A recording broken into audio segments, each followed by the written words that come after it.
JonBenét, Ramsey's suspected killer, was desperate not to be recognized after prison release. He has to tread carefully. Gary Oliva, 60, made parole and was released from prison after serving roughly 8 years of a 10-year sentence on Wednesday, January 31. He is believed to be living in a motel in Denver, Co., less than an hour from where JonBenét Ramsey was murdered in 1996.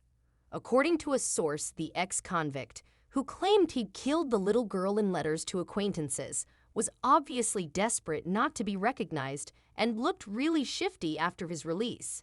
He kept checking to make sure no one was watching him, the source added.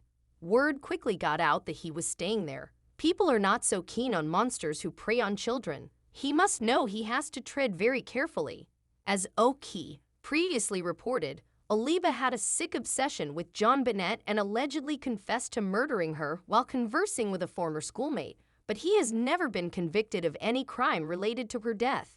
It was obvious to me that Gary had killed JonBenét, former classmate Michael Vale admitted. I've also received hundreds of letters with numerous murder confessions from Gary.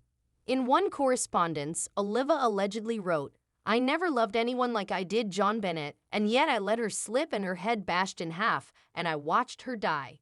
It was an accident." A separate time, he penned, "I love you, JonBenét.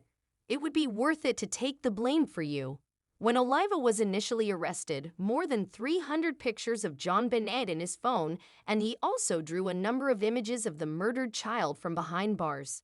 "I'm extremely concerned about Gary being released," Vale said at the time, noting he'd spent years agonizing and worrying about the possibility of Oliva hurting a child after his release. The slain pageant princess parents, John and Patsy, were also advised to look into Oliva as a suspect by a Boulder Co. district attorney. "When all the circumstantial stuff was described to me, I said, man, this is the guy." John said in an interview, "Never miss a story. Sign up for the OK newsletter to stay up to date on the best of what OK has to offer. It's gossip too good to wait for." The source spoke with In Touch about Oliva's feelings after his release.